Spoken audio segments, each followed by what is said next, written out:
Today on Teuty's track analysis, we have the track of the day for July 17th, Eye of the Storm by Microvert. Eye of the Storm is a dirt track and you will mostly be driving on that dirt surface, but there is also road, sausage, and water, and if you go for the cut, you will also be driving on sand and penalty grass. To start out the track, you can find the GPS, which has a time of 42.723, and that is the same as the author medal time. There is also a cut near the start of the track and one near the end, and both of these combined can save you up to about 0.6 of a second. And the only speed check on the track is for the safe finish.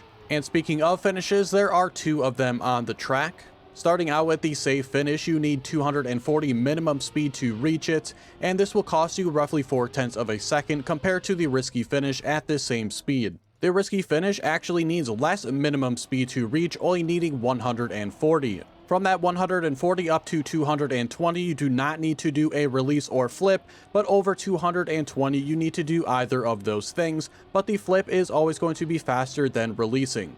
And as for the difficulty of the track, I would rate it a 6.5 out of 10. I found the medal times to be of average difficulty, made a little bit easier by the cut, with my personal best of 42 seconds, being over 0.7 of a second faster than the author medal time of 42.723. The gold medal time was 46 seconds, the silver 52 seconds, and the bronze 1 minute and 5 seconds. I wasn't the biggest fan of the original route of the track, and I was going to give it a neutral rating, but upon the finding of the cuts, I'm going to drop it down to a minus. To start out the analysis today, we're going to be starting with the no-cut route, and the best time I could find was driven by Letster, and they had a time of 41.783. Nothing too crazy at the start here. We're just going to be driving down the right side of this sausage piece here, and then once we get onto the dirt, immediately it's starting to turn towards the left here, and we got to get towards the middle of these two sides. If you are too high on the left or too high on the right, you're going to get airtime and probably drop down to gear 2 and lose a significant amount of speed. Then we'll see them make their way over to the left-hand side, getting on the outside line of the dirt, and this is going to gain you the most amount of speed. Then you want to be jumping over to the right a little bit, just to give you a little bit more room to make this upcoming left-hand turn. But we can see them take this corner very tightly, then go towards the outside a little bit. If you are too far inside here, again, you're going to get airtime and most likely lose a gear. Then once again here, very easy to lose a gear here, either turning too tightly or hitting the edge. But we're just going to make our way around the corner and once again get to this outside line. And that is it for the no-cut route. Everything from here on out will be covered in the cut route. And the current world record for the cut route is driven by Jar Crab, and they had a time of 41.115, and this is 0.885 ahead of my personal best.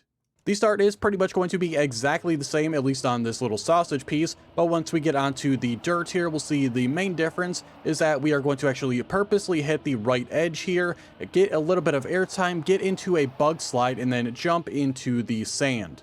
After you get that bug slide, however, we need to grab this checkpoint here, and then we're going back off-road through the penalty sand and penalty grass to grab this next checkpoint. Then we are pretty much back into the same exact turn we just left off on. So once again, we are going to try our best to get into that outside line. The world record also gets into a no slide very early, which that in combination with the outside line is going to give them a little bit extra speed.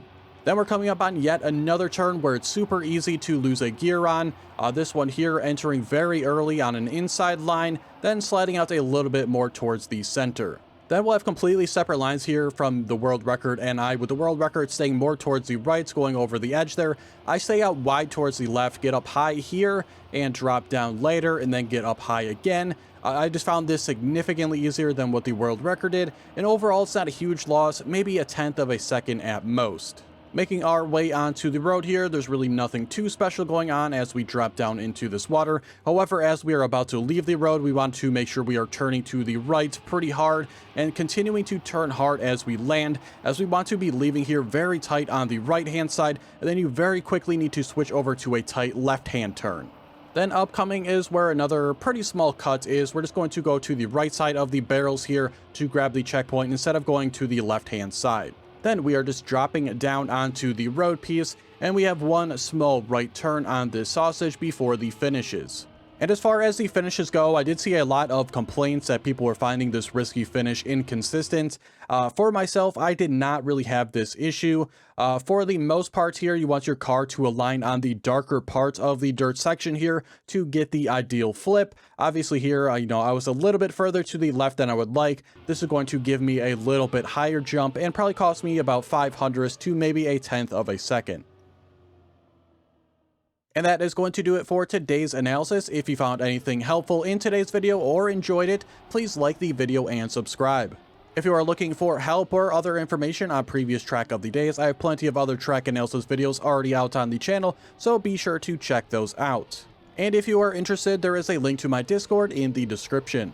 Just a reminder that I will be streaming tomorrow here on YouTube starting 2 hours before the track of the day releases, so be sure to look out for that. But thank you so much for watching, and I will see you guys on Wednesday for the next track analysis.